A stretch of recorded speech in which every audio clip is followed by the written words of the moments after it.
Every time we go through those hard seasons, we are polished and refined. We're made better and stronger and smarter through every single hard season. We learn more, we serve more, we impact others, we are impacted by others. We develop character and perseverance. And this is the joy of life. This is the point of life, to make an impact and to change and be changed, to create and to produce and to strive to be the best version of ourselves that we possibly can be. And we only get there by adapting to change and surviving hard seasons, one at a time.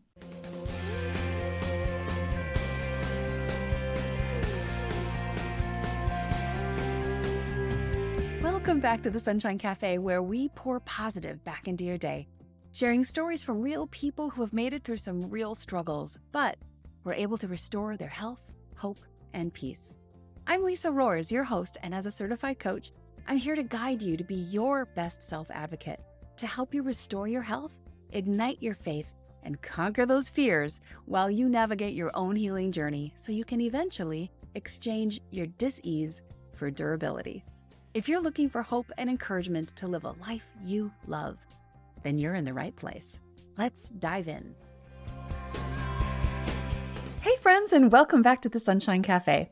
I'm Lisa Roers, your host, and today we're talking about something that touches every single one of us.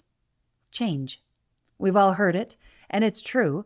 The only thing constant, the only thing you can count on, is change. Change is inevitable. It always has been. It always will be. But how we respond to it?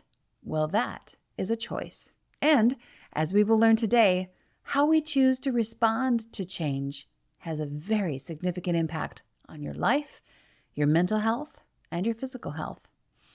Let me ask you, when life shifts unexpectedly, how fast can you bounce back? Are you able to bend and adjust? Or do you break? Do you resist it? Do you tend to be defiant, stubborn, and maybe even refuse to adapt to that new thing? How well do you handle change, let's say, when you're on vacation? What do you do when the thing that you were counting on doing is no longer an option? Perhaps the event is sold out or canceled due to weather, or maybe something unexpected like, closed for renovations. Anyway, how well do you handle that? Does it completely ruin your vacation? Or can you pivot and still make the time with your loved ones full of fun and exciting memories? Or how about when your job changes and the security of your employment, whether it's a new job or a 20-year career, is yanked out from underneath you? Or maybe you're at church or other volunteer opportunities. Well, how do you handle it when you're no longer able to do the one thing that you used to love doing? Well, we all have moments when we dig in our heels, convinced that our way is the best or the only way. But have you ever considered that the very thing you're resisting is the door to something new that God is trying to open? What if your unwillingness to shift is keeping you stuck in frustration instead of stepping into something better? It's easy to become rigid, especially over time when we've been hurt over and over again, or when we feel really passionate that we are right, or that the way that the change is happening is wrong. But here's something to consider. A soft heart is not a weak heart.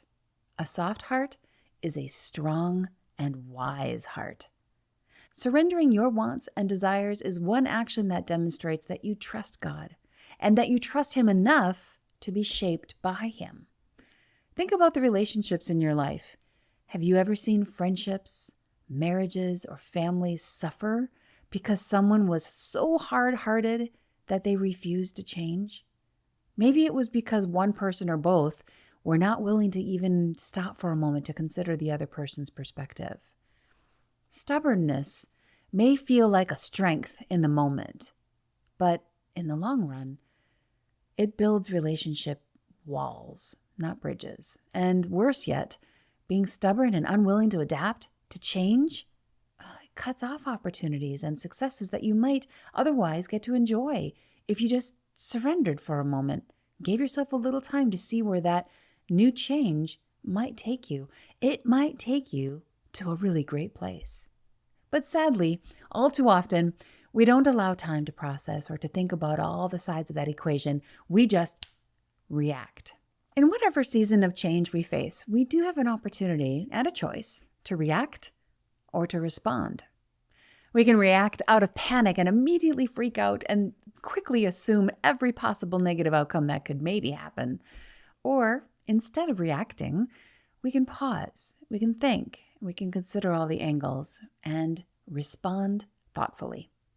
Take the time to at least consider the change as a potential opportunity. Not all change is bad. In fact, a lot of change is very, very good.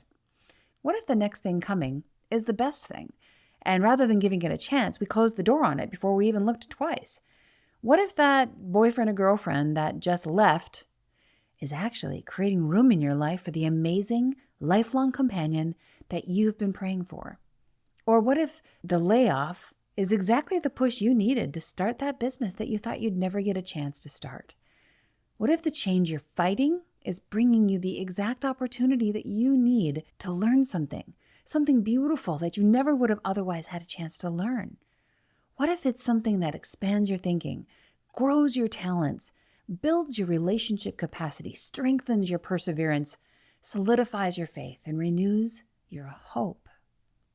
We've all been told that nothing lasts forever. And that, sadly, applies to both good and bad things, and even those meh days in between. We will always have those peak moments, those amazing highs when you find yourself whispering, "Oh, I can't believe how great this is. I hope this moment never ends." And that, my friends, is a moment to cherish, because it will end. And someday you'll be able to look back on that memory with the joy of knowing you were given a gift, the gift to have such a joy and a chance to experience that kind of bliss, because not everyone gets that. But the same is true when you're stuck in the lowest valley, where you feel that nobody understands you. Nobody has endured such pain. No one has messed up as bad as you or been as abused as you have been. But sweet friends, those negative words are evil lies, and they are not from God. Those whispers are said to try to keep you down. And I want to just challenge you today not to let evil win. No bad season lasts forever, and you are not the only one. You have never messed up so badly or been abused so badly that you are unloved by our Savior Jesus Christ. God does not cause our pain, but He is always there with us to help us get through it. Seasons change. They always have, and they always will. We need to enjoy and appreciate the good when we have it, and embrace and endure the hard when we need to, and prepare for the difficult seasons we know eventually are going to come. I really like how Tony Robbins frames change in our life, because he aligns it with the seasons, which is really easy for me to relate with, especially being here in the upper Midwest, where we experience very different seasons throughout the year. We're currently in winter, and we all experience those winter seasons in life, the times when things are really dark, cold, and hard, maybe even really hard. Just like the winters in the Northern Hemisphere must have been for those early settlers. I have no idea how they made it through. When we are in those dark, cold, and stormy days, our only focus is on survival, one day at a time. But if we can find the courage to press on through those dark days, eventually, winter breaks into spring. The grass and the trees green up, the flowers bloom, and the days are more enjoyable again. It's lighter, and we look back on the winter in awe, and we celebrate that we made it through. Then we move into summer, where everything is bright and sunny and light, and things seem great, and we feel like it's always going to be that way. But if we're smart and we know how to recognize the patterns, we're going to remember that fall is coming, and we have to remain flexible and start preparing our mental and physical strength, because guess what? Winter's coming. Hard times are coming again. Now, some might say this perspective seems a bit futile. Like, what's the point then, right? And I can understand that initial reaction. Trust me, I've been there. But hear me out on this, my friends. The point is that every time we go through those hard seasons, we are polished and refined. We're made better and stronger and smarter through every single hard season. We learn more, we serve more, we impact others, we are impacted by others. We develop character and perseverance. And this is the joy of life. This is the point of life, to make an impact and to change and be changed, to create and to produce and to strive to be the best version of ourselves that we possibly can be. And we only get there by adapting to change and surviving hard seasons, one at a time, pushing through those changes and taking advantage of every opportunity to grow and learn and become even better. So let's talk about adaptability. And by that, I mean our ability to adjust to new situations and embrace change. Research shows that our mental adaptability has a significant impact on our mental and physical health. A study published in Frontiers in Psychology points out the obvious truth that our current society is bombarded with constant change. And if we don't adapt and reorganize our cognitive framework to maneuver through the constant change, well, we're going to be much more vulnerable to frustration and those feelings of helplessness and overwhelm. But worse yet, if we don't learn to build that adaptability muscle, we're going to be sure to experience more and more mental and physical dis-ease. Why? Because in those moments when we freak out and we don't respond, but we instead immediately and negatively react, it actually causes a physiological response. We get a rapid spike in our cortisol levels, which then in turn can cause damage to our memory. It can increase the inflammation in our systems, weaken the immune system, and contribute to anxiety and cardiovascular issues as it elevates our heart rate and blood pressure. Experts in neuropsychology and cognitive neuroscience such as Barbara Sahakian and Christelle Langley reinforce this fact. Improving our cognitive flexibility and the ability to adapt to new situations will allow you to maintain good mental and physical health. Studies have shown that those who have higher levels of psychological flexibility have less anxiety, less depression, and stress, which directly impacts our health. So, okay, what if you are one of those who just does not handle change as gracefully as maybe you could? Well, I have great news for you. You can actually change. See, sometimes change really is good. Let's talk about some effective ways that you can improve your neuroplasticity. Now, the word neuroplasticity is just a big word for the brain's remarkable ability to reorganize itself by forming new neural or nerve connections. You can improve how adaptable your brain is and how well it reorganizes itself when you're confronted with change. You just need to make some small adjustments to your lifestyle. Tweaking a few things in your environment and making some changes in your diet, you can improve your brain's ability to adapt and your ability to be resilient to change. It kind of sounds a little funny, but the more I learn about the interconnected nature of our bodies, the more passionate and certain I am that the small choices we make every single day affect far more than we realize. I have 5 actionable things for you to implement to help improve your ability to handle change. Number 1, scientifically, it's been proven that engaging in regular exercise and movement is far more important than just helping you look better. Exercise promotes neuroplasticity. It's a workout for your brain. Things like aerobic exercises or a brisk walk, bicycling, and strength training can all stimulate the growth of neural connections and enhance cognitive function. To support your brain health, aim to get at least 150 minutes or 5 30-minute sessions of moderate weekly activity to support your brain health.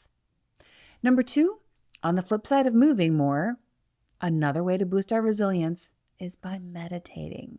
These opportunities for deep rest and concentration can increase a funny thing called brain-derived neurotrophic factor, BDNF. This is actually a protein that supports the survival of existing neurons and it encourages the growth of new ones. So you really like BDNF and you want lots of BDNF in your system. Regular meditation enhances our neuroplasticity, allowing the brain to adapt more effectively to experiences and challenges, and yes, to change.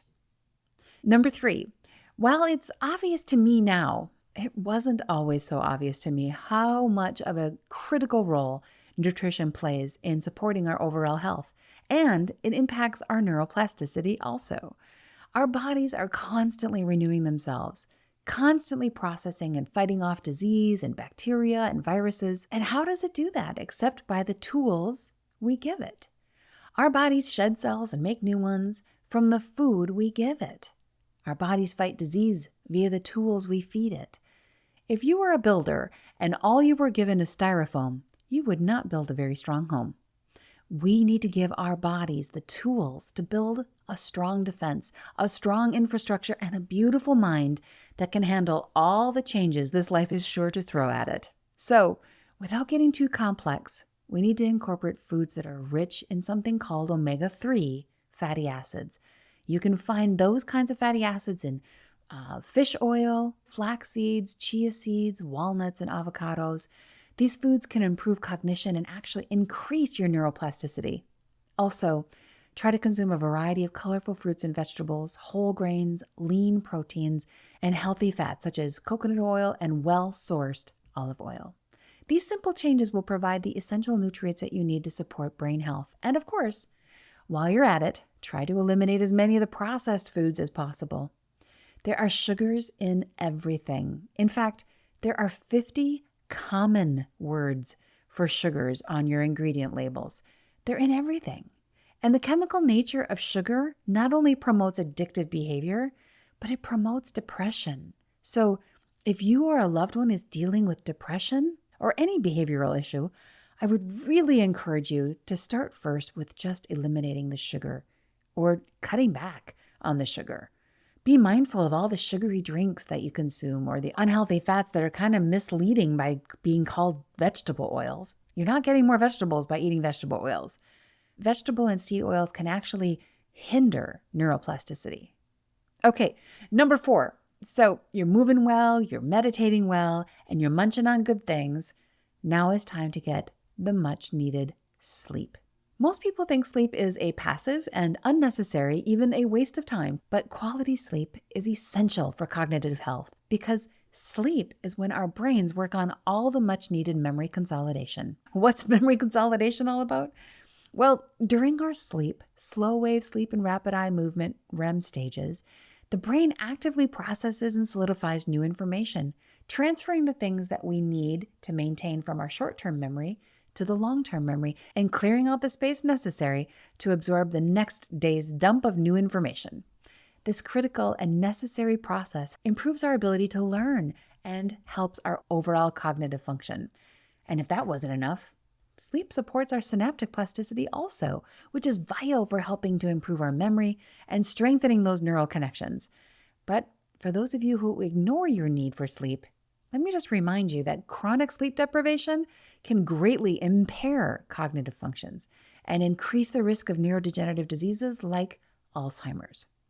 Sleeping well and giving yourself that 7 to 9 hours of rest will help you adapt to all the change that this world is throwing at you and help you absorb all the new information you need to live your life and to live it well. So, if you got a test coming up or a big presentation, your best bet is to stop cramming and start sleeping. Number 5, after you wake up from all that great sleep, one other great way to improve your brain's ability to handle change is to engage in something new. Try a new and challenging activity. Learning stimulates the brain and promotes the formation of new neural pathways. So don't be afraid to try something new. That really uncomfortable feeling you get when you're learning a new game or throwing on those roller skates and trying to learn how to balance again, that feeling you have is your brain building new neural pathways and along the way, helping you build the superpower you need to be resilient to change. So start learning something new. Pick up a new language, work on that challenging puzzle, or start playing a musical instrument. You don't need to work toward being a stage performer. Just the process of learning the instrument will help your brain immensely. These activities enhance our cognitive flexibility and support neuroplasticity. And the last method I'm going to cover, which is going to help build our resilience to change, is related to stress management. Our bodies are truly amazing. And when our bodies are busy working at defending us from danger, Well, they're a bit indiscriminate about whether that threat is coming from a charging bear or the manager that's running down the hallway toward you, yelling at you once again. Or maybe it's those haunting memories you have from the car accident you had 5 years ago. Really, your body doesn't care where the threat's coming from. It just knows there's a threat and it wants to protect you from it. And this kind of chronic stress can negatively impact so many things in your body, but certainly will affect your neuroplasticity. So, as hard as it may be, it is so important to you and your future amazing life that you find someone to help you walk through the pain, deal with the bad memories or the bad events, implement good, healthy boundaries so you can reduce the stress and take control back of your life and your health. Finding ways to address those stresses once and for all, that will be the greatest gift you can give yourself, your brain, and those you love, because you will live a longer, healthier life and be even more resilient to change. In every area of our life, in faith, in health, in relationships, leadership, in career, and in our family life, change is always going to be there. We hardly ever have any control over what happens to us, but we can almost always choose how we respond to it. So let me challenge you to consider a couple of things this next week. First, are you open to change? Are you willing to embrace change, or at least take a moment to consider it and look for the good in it? Can you see the opportunity in it instead of resisting it? Second, are you willing to think about that list of 6 ways that you can improve your resilience to change? Could you maybe choose one thing from that list and try it for the next 2 weeks and just see how you feel after that? It really could change your life. Third, can you surrender control and just trust that God's plan is better than your own? My friends, change is not the enemy. Change is an invitation. It's an invitation to grow, to heal, and to become more of who God created you to be, the best version of you. As we wrap up, I just want to say that spending a little time to cultivate some mental adaptability will not only bolster your mental health, but yes, it will contribute to physical outcomes as well. Embracing change and developing flexible coping strategies are vital components to a holistic approach to well-being. And I don't think the bombardment of change is going to slow down anytime soon, so we might as well figure out how to be better adapted for it. Hey, thank you for joining me today. And please, if you would, share this episode. You just never know what kind of encouragement might be in this episode that someone else you know needs to hear. Pass it along, share it, like it, and subscribe. Let's work together to flood the world with more encouragement. Now, before I go, don't forget to save your seat for the upcoming transformational course to give you breakthroughs that you never thought were possible. The 5-week course called Fast, Pray, Heal launches February 25, and the links are here in the show notes to sign up, or you can go to my website at lisaroers.com for all the details. Until next time, my friends, stay encouraged and be inspired, and we'll see you right back here next time at the Sunshine Cafe.